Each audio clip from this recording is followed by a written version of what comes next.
पप्पा पप्पा पप्पा ऐक ना. अरे काय तुझं काय झालं? मला काहीतरी खाऊ वाटतंय. कामाच्या टायमालाच तुम्हाला सगळं सुचतंय. काय आलं? मला काहीतरी चमचमीत खायचंय. काय खायचं तुला? मस्त अशी चमचमीत पावभाजी खाऊ वाटते. बर ठीक आहे, बघू थांब जरा, माझं एवढं काम होऊ दे, मग बघू डिसाईड करू. सारा, हा माझं काम झालेलं आहे. मगाशी काहीतरी बोलत होती तू. हा काय? पावभाजी बनवूया ना. अच्छा, पावभाजी खायची आहे? हो. चला तर मग आपण आज पावभाजी बनवूया. मित्रांनो, पुन्हा एकदा स्वागत करत आहे तुमचं माझ्या चॅनल वरती, ज्याचं नाव आहे Satish food and travels vlog. चला तर रेसिपीला सुरुवात करूया पावभाजीच्या.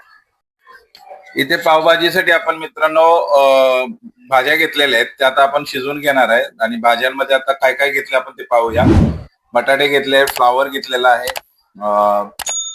ओले वटाणे घेतलेले. आता सीझन ओले वटाण्याचा असल्यामुळे ते अवेलेबल होते, म्हणून आपण ओले वटाणे घेतले. नाहीतर आपण सोक करून किंवा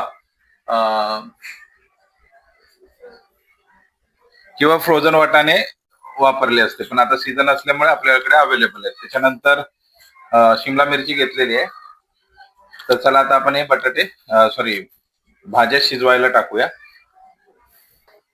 आता आपण त्या भाज्या सर्व कुकरमध्ये शिजवणार आहे मित्रांनो. त्याच्या अगोदर एक तुम्हाला टिप सांगतो.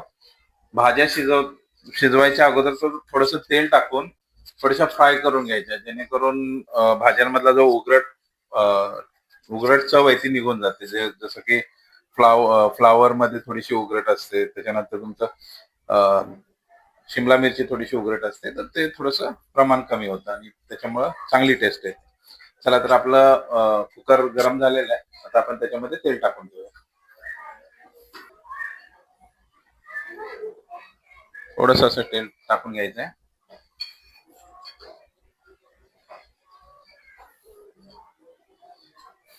तेल थोडं गरम होऊ द्या, मग आपण त्याच्यामध्ये भाज्या थोड्याशा फ्राय करून घेऊया. तेल आता गरम झालेलं आहे, आपण भाज्या टाकून घेऊया.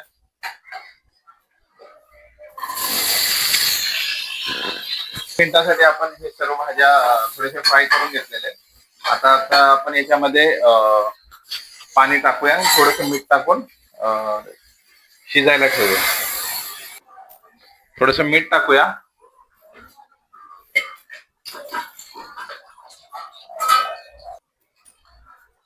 थोडस मीठ टाकूया त्याच्यामध्ये, आणि 5 शिट्ट्या आपल्याला कुकरमध्ये काढून घ्यायचे, म्हणजे जेणेकरून भाज्या एकदम आपल्या पावभाजी सारख्या एकदम स्मूथ शिजल्या जातील.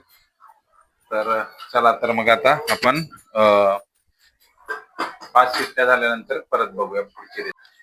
मित्रांनो, कुकरला 5 शिट्ट्या झालेल्या आहेत. आता आपण भाजी कशी शिजली ते पाहून घेऊया.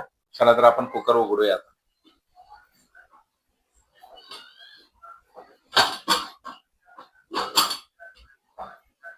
भाजी आता छानपैकी शिजलेली आहे.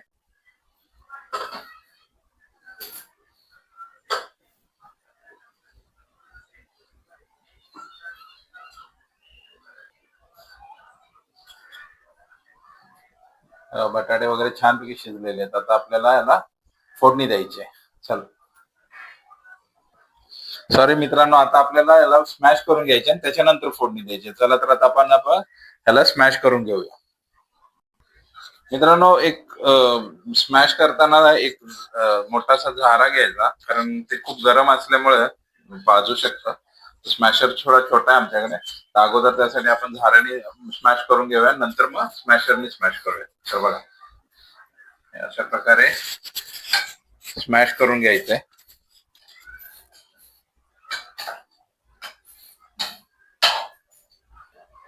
मित्रांनो, आता आपण चमच्याने छानपैकी स्मॅश केलेलं आहे. आता आपण स्मॅशरने त्याला परत एकदा स्मॅश करून घेऊया.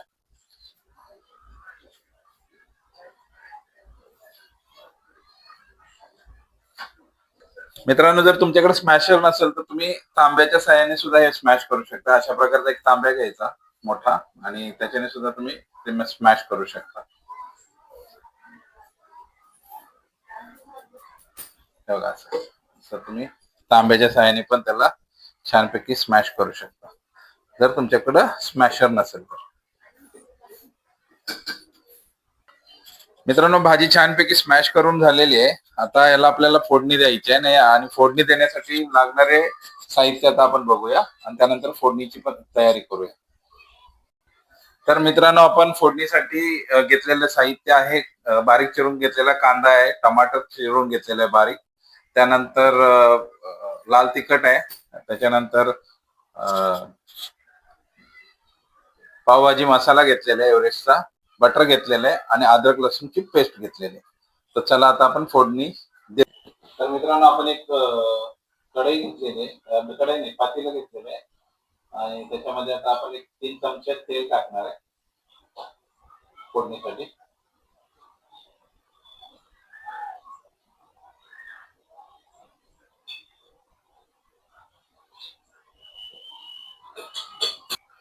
आता मित्रांनो, याच्यामध्ये तेल छानपैकी गरम झालेलं आहे, त्याच्यामध्ये आपण 1 चमचा बटर टाकूया आणि बटर मेल्ट झाल्यानंतर मग आपण पुढच्या रेसिपीला सुरुवात करूया. बटर मेल्ट होऊ द्या. मित्रांनो, बटर आणि तेल छानपैकी गरम झालेलं आहे. आता आपण कांदा टाकून घेऊया.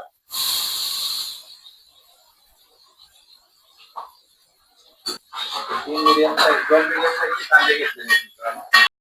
कांदा छानपैकी भाजून घ्यायचा आहे. त्याचबरोबर आता आपण याच्यामध्ये मिरची टाकून घेऊया, म्हणजे कांदा लवकर भाजून जाईल.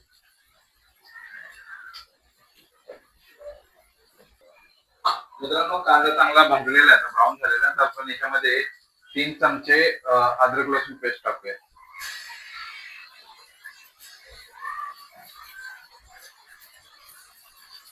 त्याला आपण चांगलं परतून घेऊया. अद्रक लसूण पेस्ट पण छानपैकी भाजून झालेली आहे मित्रांनो. आता आपण याच्यामध्ये टमाटे टाकून घेऊया. टमाटे पण चांगले फ्राय करून घ्यायचे आहेत आपल्याला.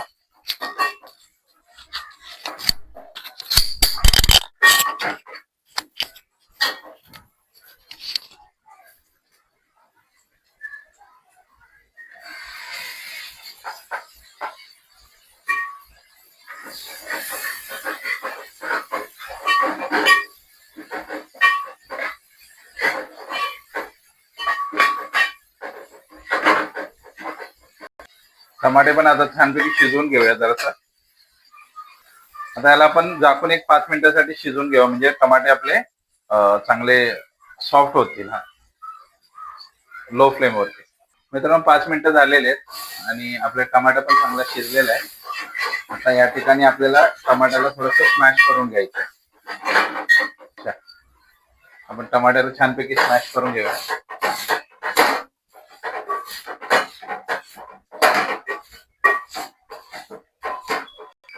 टमाटे छानपैकी स्मॅश करून घेतलेले आहेत. आता याच्यामध्ये मसाले टाकून घेऊया. सर्वप्रथम पावभाजी मसाला 2 चमचे आहे आणि लाल तिखट आहे 2 चमचे. हे कलरवाला लाल तिखट आहे.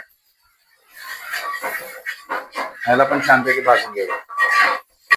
मित्रांनो, मसाला छानपैकी भाजलेला आहे आणि छानपैकी मसाल्याचा सुगंध सुटलेला आहे. आता आपण या ठिकाणी त्याच्यामध्ये भाजी टाकून घेऊया, जी मगाशी आपण पावभाजीसाठी भाजी शिजवून घेतली होती स्मॅश करून, ती टाकून घेऊया.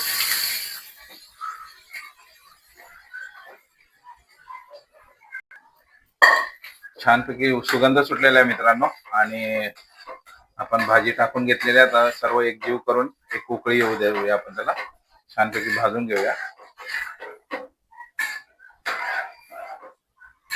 मित्रांनो, ह्या स्टेजला आपल्याला थोडासा कलर टाकायचा याच्यामध्ये, फूड कलर, आणि हे छानपैकी एकजीव करून घ्यायचं, म्हणजे जेणेकरून आपल्या पावभाजीला छानपैकी कलर येईल.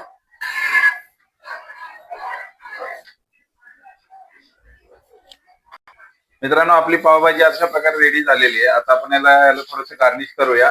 त्या अगोदर एक थोडीशी उकळी येऊ देऊया आणि नंतर त्याला कोथिंबीर टाकून गार्निश करून सर्व करायला घेऊया आपली घरगुती पावभाजी. आपण गार्निश करूया आणि सर्व करायला घेऊया आपली घरगुती पावभाजी. त्यासाठी पाव आपण थोडेसे बटर फ्राय करूया आणि सर्व करूया. चला तर मित्रांनो, आता आपण पाव भाजून घेऊया. पाव भाजण्यासाठी आपण एक तवा घेतलेला आहे आणि त्याच्यात थोडंसं बटर टाकून घेऊया. ड्रेसिंग करून घ्यायचं सगळं आणि पाव असे आपण मधून कट करून घेतले, त्याचे टाकून घेऊया इथे.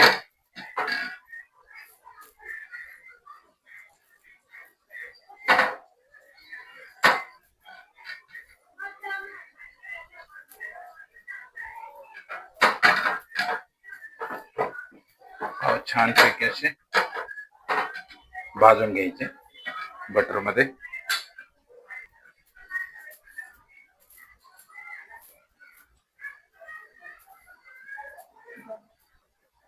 पाव छानपैकी असे दाबून भाजून घ्यायचे मित्रांनो.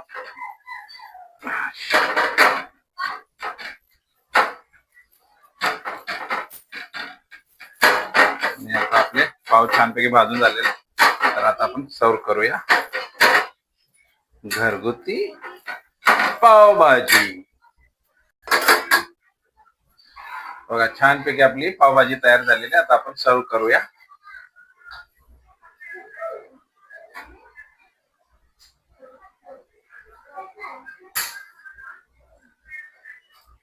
याच्यावरती थोडस बटर घेऊया.